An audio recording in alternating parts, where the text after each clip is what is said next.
Suicide, meurtre, agression, surdose, ni le tueur en série. Toutes ces choses se sont déjà produites dans l'énigmatique Hôtel Cecil situé au cœur de Los Angeles. La construction du bâtiment fut achevée en 1924. Des investisseurs en hôtellerie ont mis plus de 4 millions de dollars américains dans le projet, visant à créer un complexe luxueux destiné aux touristes nantis ainsi qu'aux hommes d'affaires. L'idée de base fut initialement un succès, mais ne fit pas long feu, car les États-Unis furent à la fin des années 20 projetés dans la période de récession économique maintenant connue comme la Grande Dépression. Le secteur de Los Angeles où se trouve Cecil fut particulièrement affecté par ces événements. Le quartier qui l'entoure devient éventuellement le fameux Skid Row, une zone connue pour son niveau d'itinérance excessivement élevé et ses activités criminelles quasiment incontrôlables. Les propriétaires de l'hôtel n'eurent guère le choix de baisser les prix et la qualité du service pour survivre à cette nouvelle réalité.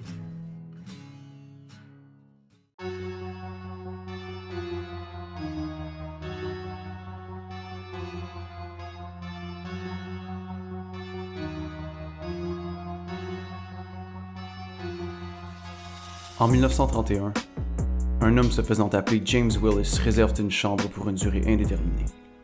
Plus d'une semaine plus tard, une employée de l'hôtel accède à la dite chambre et retrouve l'homme en question mort. La police en vient rapidement à la conclusion qu'il avait donné un faux nom et qu'il s'agissait réellement d'un homme de 46 ans déclaré porté disparu par son épouse depuis la date même où il loua sa chambre, soit une semaine plus tard. Son vrai nom était W.K. Norton. Il s'est suicidé en ingérant des capsules de poison. Moins d'un an plus tard, en 1932, un homme de 25 ans nommé Benjamin Dowditch se tire une balle dans la tête, lui aussi retrouvé par une employée.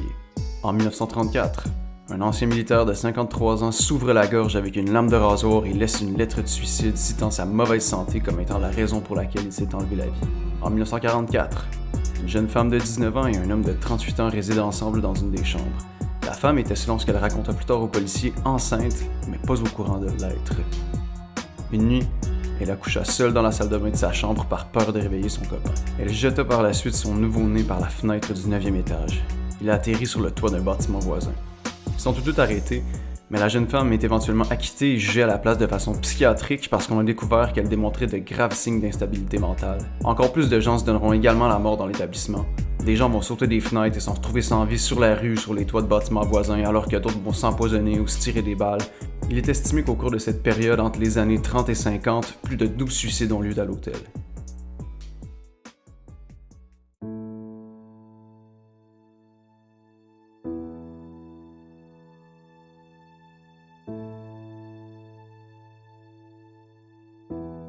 Comme si le passé de l'hôtel n'était pas assez, davantage de gens vont choisir la destination pour se donner la mort. Je passerai pas par tous les cas car il y en a simplement trop à dire, mais l'un d'eux sort du lot.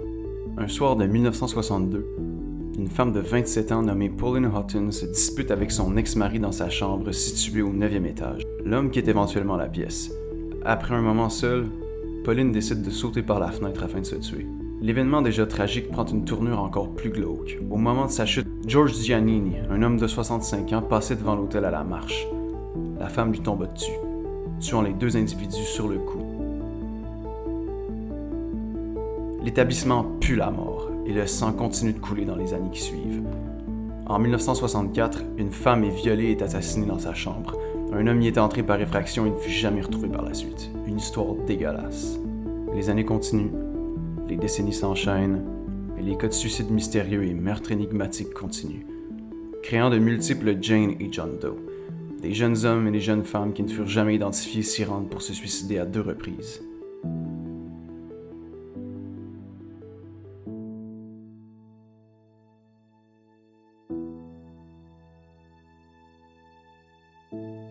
Au milieu des années 80, l'établissement est en piteux état.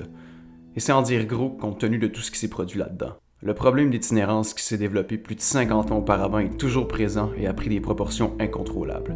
Même aujourd'hui, cette zone de LA est réputée pour sa population constante, voire grandissante de sans-abri. Le commerce de drogue et la prostitution prolifèrent dans ces conditions et beaucoup de chambres de Cecil deviennent des endroits de choix pour le travail du sexe et la surconsommation. On rapporte que les SDF se retrouvent souvent morts d'overdose aux alentours de l'hôtel et même dans les couloirs du bâtiment. Des individus louches y sont constamment et la majorité des chambres se louent à des prix ridiculement bas. Quelqu'un comme un tueur en série par exemple n'aurait pas de mal à se dissimuler dans ce décor chaotique. Eh bien, C'est le cas de Richard Ramirez, mieux connu sous le nom du Night Stalker, qui prend résidence au dernier étage du Cecil pour la petite somme de 14 $ par nuit. Le gars a fini sa vie en prison et fut accusé de 13 meurtres, 11 viols, 5 tentatives de meurtre et encore plus. Vraiment pas un enfant de cœur. Il avait basé sa petite opération autour du chaos qui entourait l'hôtel de la mort. Il sortait la nuit pour commettre des atrocités, allait jeter ses vêtements pleins de sang dans un conteneur, puis circulait dans l'établissement nu comme un verre ou même en sous-vêtements. Compte tenu du chaos qui régnait au cœur de l'hôtel, il a réussi à passer inaperçu pendant des mois, passant pour un autre délinquant. Quelques années plus tard, en 1991, un autre tueur en série installe son opération sanglante dans une des chambres. Il s'agit de l'Autrichien Jack Unterweger, qui aurait tué des dizaines de femmes, principalement des prostituées et ce dans 4 pays. Il était à l'époque journaliste et il écrivait sur le sujet de la prostitution à Los Angeles. Il dissimulait ses véritables activités derrière ce travail. Il aurait tué plusieurs femmes aux alentours ainsi que dans l'hôtel.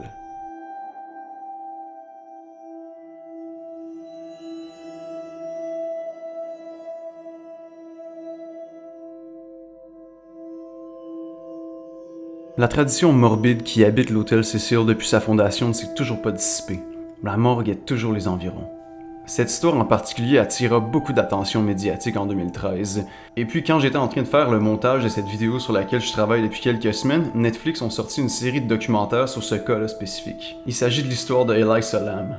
Elisa est une étudiante canadienne en visite aux États-Unis qui résidait temporairement à l'hôtel. Elle était portée disparue depuis déjà 3 semaines quand son corps sans vie fut retrouvé dans un réservoir d'eau potable sur le toit de l'édifice. Des gens s'étaient plaints du débit d'eau ainsi que de son goût étrange.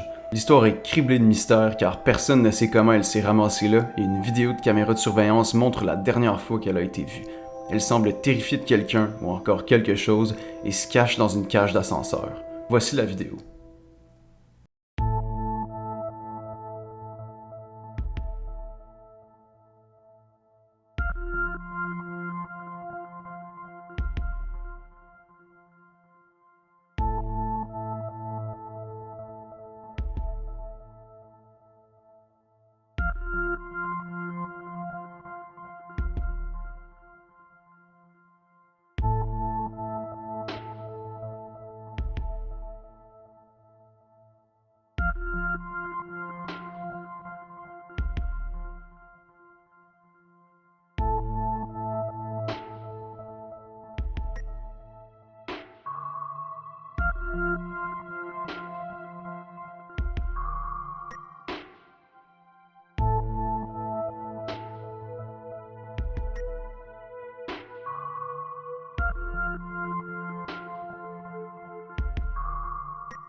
Quand elle a été retrouvée dans le réservoir d'eau, elle était complètement nue, mais ses vêtements, les mêmes qu'on peut voir dans la vidéo, flottaient juste à côté d'elle. Officiellement, la police de Los Angeles a fermé le dossier et annoncé publiquement qu'il s'agit d'une noyade accidentelle ou d'un suicide.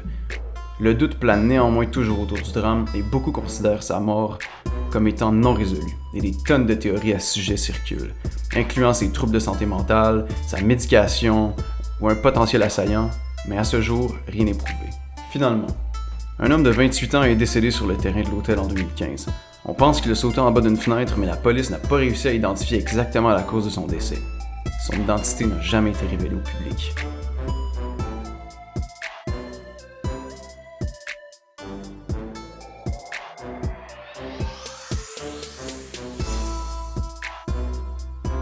L'établissement changea souvent de propriétaire pour des raisons évidentes. Certains ont tenté de changer le tout, alors que d'autres ont laissé la situation se détériorer à des proportions immondes. En 2007, des nouveaux propriétaires ont pris contrôle de Cecil et ont rénové une grande partie de l'immeuble. Ils ont divisé l'hôtel en deux parties. La première est une auberge de jeunesse pour les voyageurs qui s'appelle le Stay on Main, tiré du fait que l'auberge est située sur la Main Street de LA. Alors que l'autre partie de l'hôtel, qui reste le Cecil, va comprendre des rénovations pour améliorer la qualité du produit qui est servi. Ces changements eurent lieu pour se distancer du passé sombre des lieux. Ils ont par contre conservé l'ancien logo de Cecil devant le bâtiment. Cette acquisition n'a pas duré longtemps, parce qu'en 2014, Stay on Main, ou encore Cecil, fut racheté pour 30 millions de dollars. Des travaux d'une grande envergure prennent présentement place, dont une restauration de l'architecture historique du lobby d'entrée, ainsi qu'une modernisation en général des lieux. En 2017, le conseil municipal de Los Angeles a classé les lieux comme historiques et vise à le préserver. Autant pour son histoire que pour la qualité de l'architecture qui, malgré tout, est un exemple très bien préservé des grands hôtels américains du 20e siècle. Dans les médias, la sinistre histoire a inspiré plusieurs œuvres de fiction et peut être vue dans quelques vidéoclips, notamment dans Where the Streets Have No Name du groupe irlandais U2, ainsi que dans The Rock Show du groupe américain Blink-182. Dans la série d'horreur anthologique American Horror Story, la saison baptisée Hotel est basée sur le passé de Cecil. Un acteur joue également le rôle récurrent du tueur Richard Ramirez dans la série. Et comme j'ai mentionné plus tôt, Netflix vient de sortir une série de documentaires qui se concentre principalement sur l'histoire de Elisa Lam, mais qui parle aussi du passé sordide de l'hôtel. On sait pas il y a eu exactement combien de morts depuis l'ouverture de Cecil, mais on sait que les chiffres dépassent les centaines. Depuis l'histoire en 2015, il s'est rien produit de si tragique à l'hôtel, alors espérons que le passé sordide de l'hôtel reste dans le passé et que l'avenir lui réserve plus d'hospitalité.